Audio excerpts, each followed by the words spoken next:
Hey guys, this is Greg with Fit for Expedition.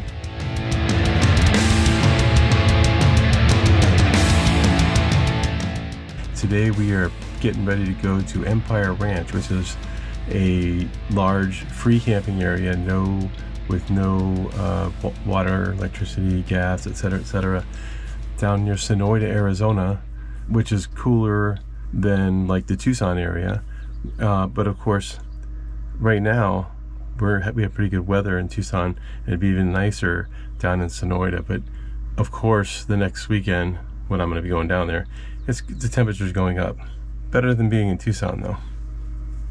So I looked up the weather on my phone, and here I'm in Tanque Verde Valley near Tucson.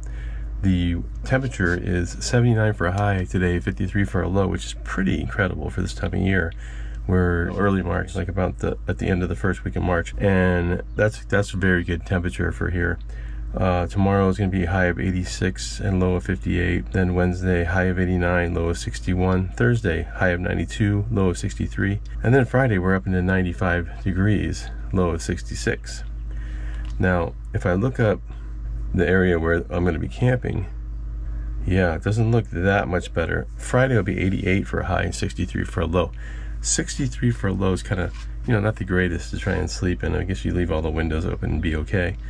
But that 88, that's just pushing it. That's almost as hot as it was when I was in Phoenix a couple of weeks ago and complaining about the heat. So hopefully it'll be okay. While I'm doing the video today, I thought we talked about just the other day how I was going to refocus the channel on fitness and exercise as well as travel. So I thought I'd take you through a typical back workout for me in my own personal gym. Anyway, let's check it out. So if my back is a little tweaked or it's just a little tight before I start my back routine, I'll usually get on this inversion and stretch out my back and get the spine stretched out and be a little bit more prepared, not sore to start the workout. Whereas if you're sore and it's muscular pain or muscular fatigue, and it's specifically your back area, most times I wouldn't train at all. I would actually just skip that day or move it to a later day. So as I've mentioned before, I actually have a strength training background of about 45 years. Obviously there's a year there, where I didn't work out, didn't train, usually because of an injury. I was in a pretty hellacious car accident back in '98, and that put me in a wheelchair for 6 months, crutches for another 6 or 7 months, and on a cane for a couple of years. But I was working out when I was on crutches and when I had the cane, full on. I even worked out some when I was in the wheelchair, upper body strength. So I didn't really stop completely. And I'm going to be talking about that, what you can do if, like, say you have an injury to one side of your body or to the other, how you can train and kind of make up for that while you're recovering from an injury or from a surgery in a later video. I always do shoulder mobility training whenever I'm working upper body. I've had shoulder injuries in the past.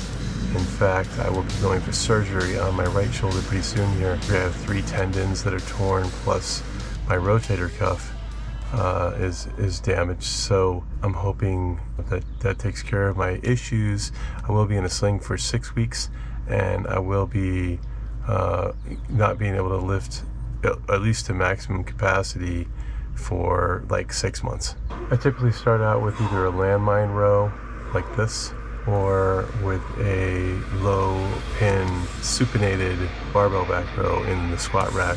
But I always wear a belt to protect myself, and I always warm up. As you can see, I'm only using 1 plate in the first set, and I will go up to 2 and then to 3, and that's where I stop nowadays. I used to do 5 plates, sometimes even 6, but I don't want to take a chance.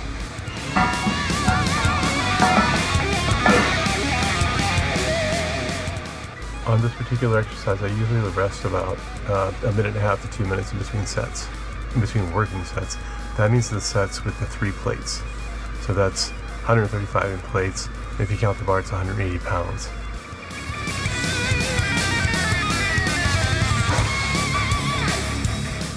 I am 60 years old. I'm closer to 61 than 60. And so, the weights I'm pushing may not be the weights that somebody who has 3-4 years of experience that's in their 30s could push, but it's not as heavy as I used to push myself.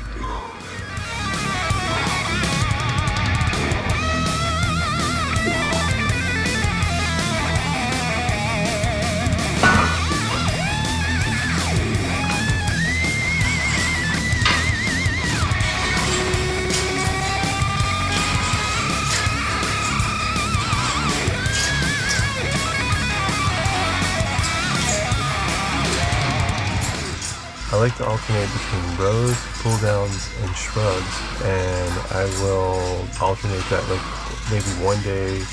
I'm on a 10-day cycle, so I train 6 days for major body parts out of 6 times out of 10 days, and the other 4 times I'm doing abs and core work. So when I work my upper body, I'll alternate my back workouts between starting with a heavy row or starting with a heavy lat pull down, or starting with a heavy shrug.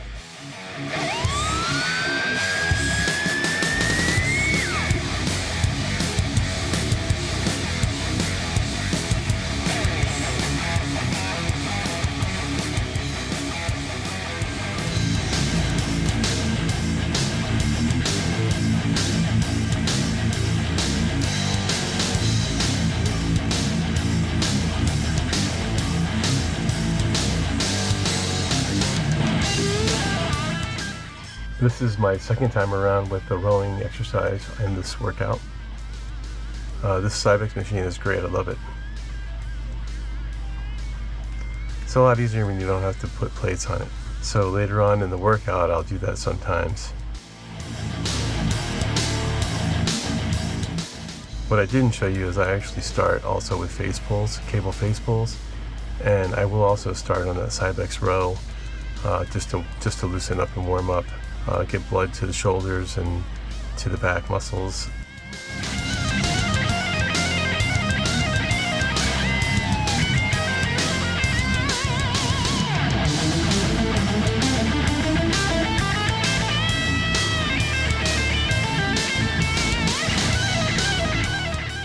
This is a single hand grip supinated lat pull down.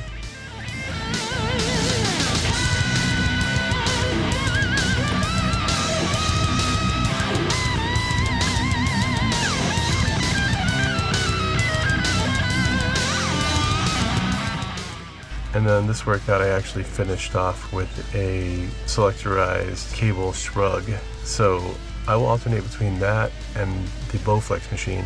Bowflex machine has a different kind of resistance. It's the bands. I don't know if you're familiar with Bowflex machine, but I don't mind doing that, but I'll have to do 25 reps because it's not heavy enough. It only goes up to 105 pounds per side, I think, which it's only 105 pounds at the highest point, not at the lowest point. So it adjusts because it's bands. It's not cables, so it's not continuous plates going up and down. The resistance increases as you pull it farther. And that pretty much wraps up my back workout. I'll usually do 2 working sets. If I'm feeling really strong, I'll do 3 working sets. That doesn't mean on every exercise. I do keep a list of what my training is and what my workout and my exercises are, but I don't always follow it to a T.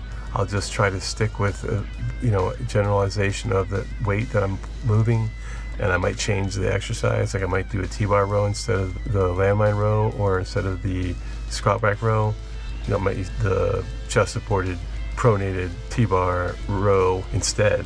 Anyway, thanks for joining me today. It's been another video with Fit for Expedition. I'm hoping that you guys enjoy these videos, and I hope you care about your own health enough to take care of your own health. And we will see you next time on Fit for Expedition. Don't forget to subscribe. Don't forget to hit the like. Don't forget to leave a comment.